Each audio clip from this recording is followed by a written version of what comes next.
നമസ്കാരം, എൻ്റെ പേര് ഇർഷാദ്. ഞങ്ങൾ ഒരു യാത്ര പോകുന്നതിൻ്റെ ഭാഗമായി ഓൺലൈൻ വണ്ടിയെല്ലാം കിട്ടുമെന്ന് നോക്കി അങ്ങനെ സെർച്ചിങ്ങിലാണ് വൈഫ്. ഒരു വണ്ടി കിട്ടി കേട്ടോ.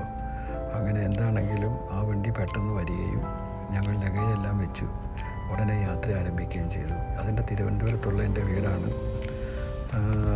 നമ്മൾ പോകുന്നത് ആൻഡമാനിലേക്കാണ് പോകുന്നത്. വീട്ടിൽ നിന്ന് ഇറങ്ങുന്ന സമയത്ത് വലിയ മഴയോ കാര്യങ്ങളോ ഒന്നും ഇല്ലായിരുന്നു. പക്ഷേ ഒരു ഐശ്വര്യം പോലെ സമയമായപ്പോൾ മഴ കാര്യങ്ങളൊക്കെ വന്നു. അത് ഐശ്വര്യമാണ് ട്രിപ്പിൻ്റെ. അകത്ത് കയറണമെന്നുണ്ടെങ്കിൽ എൻട്രി ഫീസ് 50 രൂപയുടെ ഒരു ടോക്കൺ എടുക്കണം. എന്നാൽ മാത്രമേ വാഹനങ്ങൾക്ക് എയർപോർട്ടിനകത്ത് കയറാൻ പറ്റുള്ളൂ. 10 മിനിറ്റ് അതിനകത്ത് വെയിറ്റ് ചെയ്യുകയാണെങ്കിൽ 50 എന്ന് പറഞ്ഞത് 100 നേരത്തെ ഫ്രീ ആയിരുന്നു കേട്ടോ. അങ്ങനെ ഞങ്ങളെന്താണെങ്കിലും മറ്റേ അകത്തേക്ക് കയറുന്നതിന് വേണ്ടി ഉള്ള വെയിറ്റിങ്ങിലായി. അങ്ങനെ ലഗേജെല്ലാം വിട്ടതിന് ശേഷം എല്ലാവരും അകത്തുള്ള കാഴ്ചകളും കാര്യങ്ങളും ഒക്കെ കാണുകയാണ്. അകത്ത് ഇഷ്ടംപോലെ കടകളും ഒക്കെ ഉണ്ട് കേട്ടോ. പക്ഷേ അടുക്കാൻ പറ്റാത്ത ലൈറ്റാണ്. അങ്ങനെ എന്താണെങ്കിലും ആ കടകളും കാര്യങ്ങളും ഒക്കെ ഞങ്ങൾ കണ്ടു. ഇത് അതിനകത്തുള്ള ഒരു ഷോപ്പാണ്. വിഗ്രഹങ്ങളും അങ്ങനെയൊക്കെയുള്ള കുറച്ച് സംഭവങ്ങളുടെ കടകളാണ്. ഇത് ഒരു ബേക്കറി. എൻ്റെ കൂട്ടുകാരൻ വർക്ക് ചെയ്യുന്ന ബേക്കറി ഇതാണ് കേട്ടോ. പിന്നെ ഇതുവഴിയാണ് നമ്മൾ പുറത്തേക്ക് പോകുന്നത്. പുറത്തേക്ക് പോകുമ്പോൾ തന്നെ ബസ് വരുന്നു. ആ ബസ്സിനകത്ത് എല്ലാവരും കയറും. അപ്പോൾ നിൽക്കുന്ന ആളുകൾ ജനതയാണ്. അങ്ങനെ നമ്മൾ കൊണ്ടുവന്ന് ഫ്ലൈറ്റിൻ്റെ ആ ഒരു ഭാഗത്താണ് ഓൺലൈൻ ബസ് നിർത്തുകയും എല്ലാവരും ഫ്ലൈറ്റിലേക്ക് കയറുകയും ചെയ്യുന്നു. ആ ചിരിച്ചുകൊണ്ട് പോകുന്നത് ജഗദേവനും വൈഫുമാണ്. ജഗദേവൻ്റെ വൈഫിൻ്റെ അച്ഛനും അമ്മയും മോനും ഞങ്ങളുടെ കൂടെ യാത്ര ഉണ്ടായിരുന്നു. ഞാനും വൈഫും മോനും അങ്ങനെ മൊത്തം 8 പേരാണ് ഈ യാത്രയിൽ ഞങ്ങൾ പങ്കെടുത്തത്. അങ്ങനെ ലഗേജൊക്കെ മേളിൽ വെച്ചു. ഞങ്ങൾക്ക് സീറ്റായി. അങ്ങനെ ഞങ്ങൾ യാത്രയ്ക്ക് വേണ്ടിയുള്ള ഒരു ഒരുക്കത്തിൽ ഇരിക്കുകയാണ്. അങ്ങനെ സേഫ്റ്റിയുടെ കാര്യങ്ങളും ബാക്കിയെല്ലാം ഫ്ലൈറ്റ് പോകുന്നതിന് മുമ്പ് പറഞ്ഞുതരും. അങ്ങനെ ഇത് അതിനകത്ത് സേഫ്റ്റിയുടെ എന്തെങ്കിലും ഡൗട്ടുള്ള പുസ്തകങ്ങളും ട്രാവലിൻ്റെ കാര്യങ്ങളും ഒക്കെ ഉള്ള ഇതാണ്. അങ്ങനെ ഫ്ലൈറ്റ് തിരുവനന്തപുരം എയർപോർട്ടിൽ നിന്ന് മേപ്പോട്ട് പോയി. ഇനി നമ്മൾ ലാൻഡിങ് ചെയ്യുന്ന സമയം എന്ന് പറയുന്നത് ചെന്നൈയിലാണ്. ചെന്നൈ പോയി കഴിഞ്ഞാൽ ചെന്നൈയിൽ ചെന്നാൽ ഒരു കുറച്ച് വെയിറ്റിംഗ് സംഭവങ്ങളൊക്കെ ഉണ്ട്. ആ സമയത്ത് അവിടുത്തെ കാഴ്ചകളൊക്കെ കാണാമല്ലോ. അങ്ങനെ എന്താണെങ്കിലും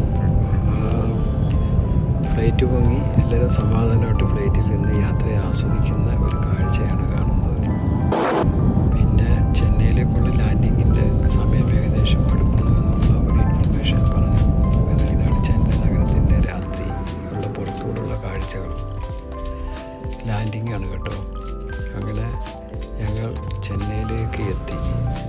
തിരുവനന്തപുരം ടു ചെന്നൈ 1 മണിക്കൂർ സംതിങ് മിനിറ്റ് മാത്രം മതി കേട്ടോ. മിനിറ്റ് മാത്രമേ ഉള്ളൂ. അത്രയ്ക്കുള്ളതേ ഉള്ളൂ. ട്രെയിനകത്തൊക്കെ പോകുകയാണെന്നുണ്ടെങ്കിൽ നല്ല സമയം പിടിക്കത്തില്ല. നമുക്ക് കാണാം. അങ്ങനെ ചെന്നൈ എയർപോർട്ടിലേക്ക് നമ്മൾ ഫ്ലൈറ്റ് ലാൻഡ് ചെയ്തു. ഇനിയിപ്പോൾ അവിടുന്ന് ലഗേജ് ഒന്നും എടുക്കേണ്ട ആവശ്യമൊന്നുമില്ല. ലഗേജെല്ലാം ഓൾറെഡി നമ്മൾ ആൻഡമാനിൽ ചെല്ലുമ്പോൾ അവിടെ വന്നേക്കും ലഗേജും കാര്യങ്ങളുമൊക്കെ. അങ്ങനെ ഞങ്ങൾ ചെന്നൈയുടെ ആ ഒരു ഫ്ലൈറ്റ് ലോഞ്ചിൽ നിന്ന് പുറത്തേക്ക് ഇറങ്ങി. ഇനി ചെന്നൈയിലുള്ള എയർപോർട്ടിനകത്തുള്ള കാഴ്ചകളും സംഭവങ്ങളും ഒക്കെ ഞാൻ കുറച്ച് ഏകദേശമൊക്കെ എടുത്തിട്ടുണ്ട്. പിന്നെ ആൻഡമാനിലെയും എല്ലായിടത്തെയും കുറച്ച് വീഡിയോസൊക്കെ സെറ്റ് ചെയ്ത് വെച്ചിട്ടുണ്ട്. അപ്പം അതെല്ലാം നിങ്ങളെ കാണിച്ചു തരാൻ വേണ്ടിയാണ് ഞാൻ ഈ ഒരു വീഡിയോ ചെയ്യുന്നത്. പിന്നെ എന്താണെങ്കിലും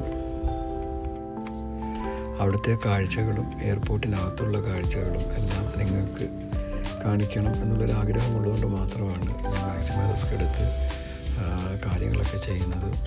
എൻ്റെ ചാനലിൻ്റെ പേര് ഇർഷു മീഡിയ എന്നാണ്. ആരും കണ്ടിട്ടില്ല എന്നുണ്ടെങ്കിലോ ഇതിലെ കാണാത്തവരുണ്ടെങ്കിലോ ഒന്ന് സബ് ചെയ്തേക്കണം. പിന്നെ അത്യാവശ്യം ചെറിയ കണ്ടൻറ്റ് വീഡിയോയും കാര്യങ്ങളും സംഭവങ്ങളും ഒക്കെ ചെയ്യാറുണ്ട്.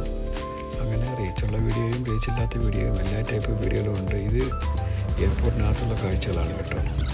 എന്നെക്കൊണ്ട് പറ്റുന്നത് പോലൊക്കെ ബാക്ക് ഭാഗത്തൊക്കെ ചെറിയ ബ്ലറും കാര്യങ്ങളൊക്കെ വന്നെങ്കിലും ഏകദേശം കാര്യങ്ങളൊക്കെ മനസ്സിലാവുമല്ലോ. അങ്ങനെ എയർപോർട്ടിൻ്റെ പുറത്തുള്ള ഭാഗമാണ് കേട്ടോ. ചെന്നൈ എയർപോർട്ടിൻ്റെ പുറത്ത് അവിടെ ഈ നിരത്തിയിട്ടേക്കുന്ന മൊത്തം ഇലക്ട്രിക്കൽ വണ്ടികളാണ്. ഈ വണ്ടികളിൽ നമുക്ക് അവിടുത്തെ അതിനകത്തുള്ള ഫുഡ് കോർട്ട് അങ്ങനെയൊക്കെയുള്ള സ്ഥലങ്ങളുണ്ട്. അവിടെയൊക്കെ നമുക്ക് പോയി ഫുഡ് കഴിക്കാനും ബാക്കിയുള്ള സംഭവത്തിനും ഇവർ ഫ്രീ ആയിട്ട് നമ്മളെ അവിടെ കൊണ്ട് വിട്ടുതരും. പിന്നെ അതിന് ഓപ്പോസിറ്റ് മാളുണ്ട്. പിന്നെ മെട്രോ സ്റ്റേഷനുണ്ട്. പിന്നെ റെയിൽവേ സ്റ്റേഷനടുത്താണ്. അപ്പം എല്ലാത്തിനും സൗകര്യങ്ങളോടുകൂടി എല്ലാ സൗകര്യങ്ങളും അടുപ്പിച്ചടുപ്പിച്ചുള്ള ഒരു സ്ഥലമാണ് ഈ ചെന്നൈയിലെ റെയിൽവേ സ്റ്റേഷൻ ആണെങ്കിലും മെട്രോ സ്റ്റേഷനാണെങ്കിലും. ഈ ഓപ്പോസിറ്റ് നമ്മൾ കാണുന്നില്ലേ, അതൊരു മാളാണ്. ആ മാളിനകത്ത് സമയം പോകാനൊക്കെ ഞങ്ങൾ തിരിച്ചു വന്ന സമയത്ത് അതിനകത്ത് കയറി കറങ്ങി കുറേ വീഡിയോസും കാര്യങ്ങളൊക്കെ എടുത്തിട്ടുണ്ട്. അത് പെയ്യെ കാണിച്ചു തരാം. അങ്ങനെ അവിടെ ഫുഡിൻ്റെ കാര്യം സമയം ഇഷ്ടം പോലെ ഉണ്ടല്ലോ. അങ്ങനെ ഫുഡും കാര്യങ്ങളെല്ലാം കഴിച്ചിട്ട് വൈഫും ജയദേവൻ്റെ അമ്മയായിട്ട് ഇരുന്ന് സർവ് കാര്യങ്ങളൊക്കെ പറഞ്ഞുകൊണ്ടിരിക്കുന്നു. സമയം പോകണ്ടേ, ഒത്തിരി സമയം ഇരിക്കണം. അതുകൂടാതെ ഭയങ്കര തണുപ്പെന്ന് പറയുന്ന അമ്മയ്ക്ക്. മോൻ മൊബൈലിനകത്ത്